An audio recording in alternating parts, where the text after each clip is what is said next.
ناستكن خليل شبو قال كرد قشتك ناستكي وعفريني تمامين ناستكي قامت وج قامة عفريني بو ابو كتن بنوغي بارتي ديمقراطي كردستان رخصتنا عفرين جاي كرمين خليل عزت قامت وج قامة كردياتي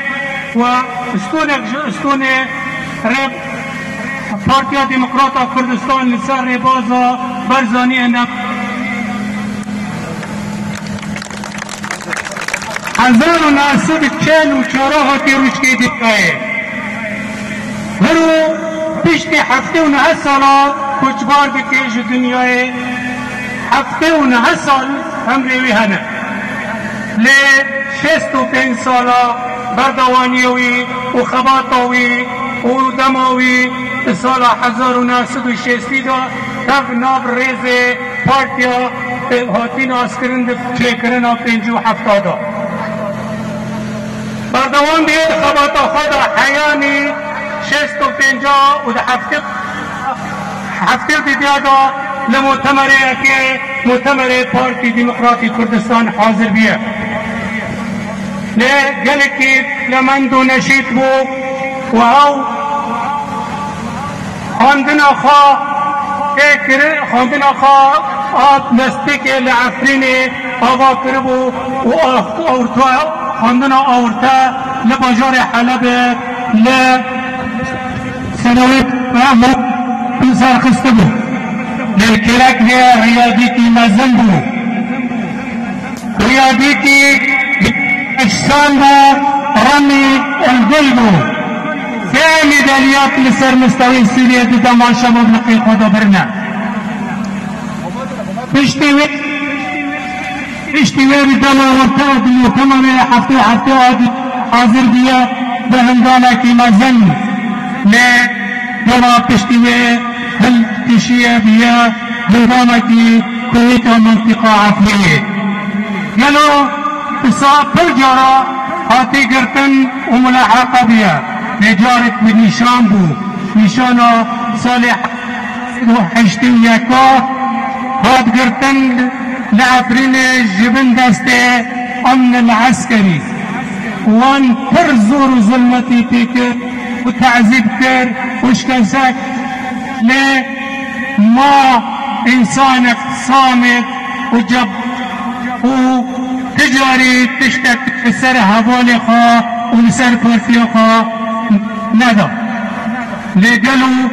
هات آباكرن حشته وبين شورا وبين جو شاشادا اجماع الكردي دوري كيوي ومازن وخبطاوي ودجباتا واجماعي دا هبو دا حشته وحشتادا هات حشته وشاشادا هات آباكرن تحالف الديمقراطي الكردي في سوريا خليل عزت جارد بصماتي لسروي تحالفي وجباكوي دوي دميدا هبو قالوا حوالي خليل تجاري قلسين وإهمال جامي تجاري بپرچه بنارا انجرار نبو ما سر ربازا خوا سر ربازا کردیتی ربازا برزانی نمر چه قاسانی مؤتمرات چه بینه 2004 و 2080 و 2013 حمیل به مؤتمر نادا حاضر بو و دنگوی جیه گوه و حوالا بو قالوا خليل عزت دمك ديرو دريش كر بخبط خا او بصفات خا جناب قال كردا ابد ابدا واب حاضر بنا حسكرينيه جبو قامه و بنا ازلم جاء بالي خليل تنامريه هوالي خليل هوالي تا غريتا كوش برد وچونه دنیا نته تاريخ رو إباتنا وك هوريك أحمد وك سامية گوردا وك سكرتيري پارتي ديمقراطي كردستان دي ساله هفته دهامه ميرو وك كمال أحمد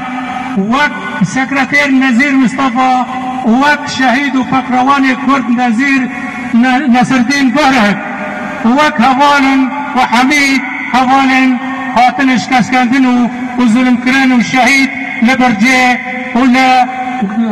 نجزرة مالا شيخ ناسين هبقي هوالو ليباتنا دبي ورا خوالي خليل لإباتنا وقالوا جارك بين عدرم ساعتا وخوش وبي زحمتي وبي قرانية وبي شوبي مناتنا إنسانك وقت ما خليل بريخن وساعتا وخوش وصفاس وإنا لله وإنا إليه راجعون.